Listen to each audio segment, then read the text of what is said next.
Ang huling tula, na isusulat ko para sa'yo. Pangako yan. At totoo, hindi ko alam kung magiging gaano kahaba, kung kasya ba sa isang pyesa, ilang pahina, ilang minuto ang itatagal at yung haba nito. Walang posibleng hindi ko kaagad makabisado, pero pangako yan. Ito na, ang huling tula na isusulat ko para sa'yo. Itaga mo ko sa bato. Abutin man ako ng umaga dito, hindi ko ipipikit ang mga matang ito. Uubusin ko ang lahat ng salita na posibleng tugma ng pangalan mo o ng anumang tao ko sa'yo. Mahal, sinta, hirog, panggap, babe, beth, babe. Asawa ko,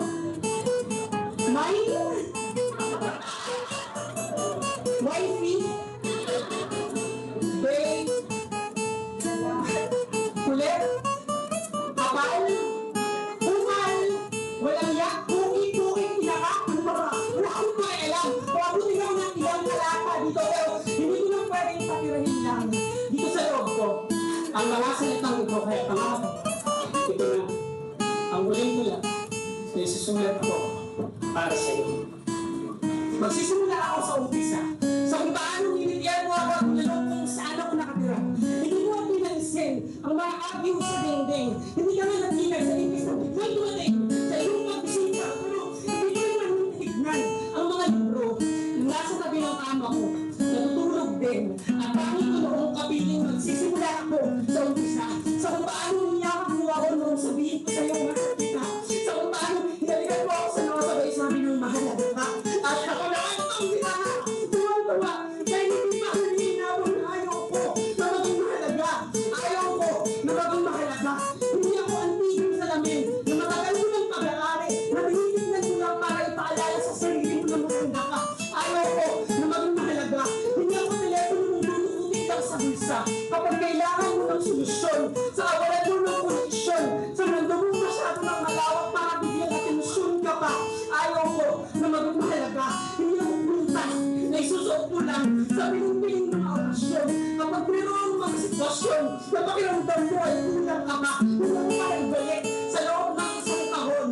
Kapag matutulog ka sa gabi, sa takot na masakit ka sa yakap ko, kung magwihimbing ka na ako, ibalik sa loob ng kahon at itabi sa sulok ng isang aparador sa takot na manakaw ako ng iba. Ayaw ko na maging mahalaga. Ang gusto ko ay mahalin. Kung kailangan mo ito, ay mahalin mo.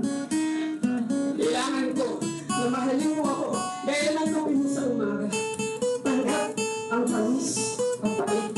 Kailangan para sa init, pero hindi sinasantabi dahil lang ang lamig na. Kailangan ko na mahalin mo ako dahil ang sarili mo kapisina. Kabisado kung para saan ang ano. Kabisado kung nasaan nakatago ang alin. Kabisado ang mga tinatago kong patalim. Silbi, dumi, lihim. Patalim, silbi, dumi, lihim. Kailangan ko na mahalin mo ako gaya ng unan mo sa gabi. Niyayakap sa linaw. Sinasandalan kahit na mainit yung tulungan ng mga pinakatago mong panaginip. Ayaw ko na maging mahalaga.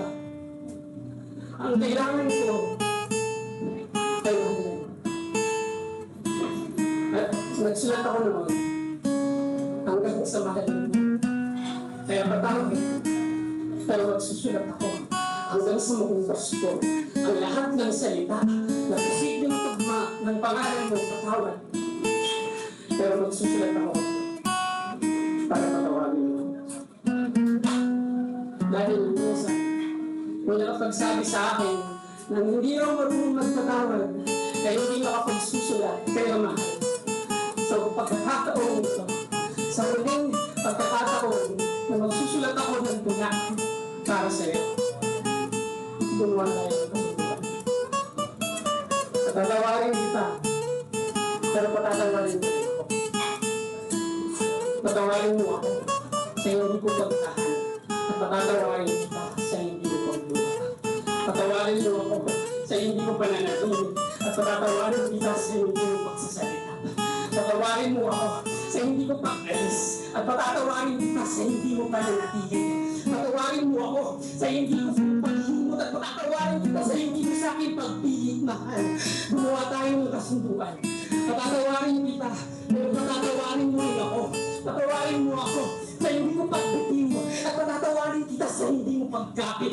Patawarin mo ako sa hindi ko paglayo. At patatawarin kita sa hindi mo paglapit. Patawarin mo ako sa hindi ko pagsuko. At patatawarin kita sa hindi mo pagsugal. At patawarin mo ako sa hindi ko pagkamuho sa'yo. At patatawarin kita sa hindi mo sa akin pagmamahal. Gumawa tayo ng kasunduan.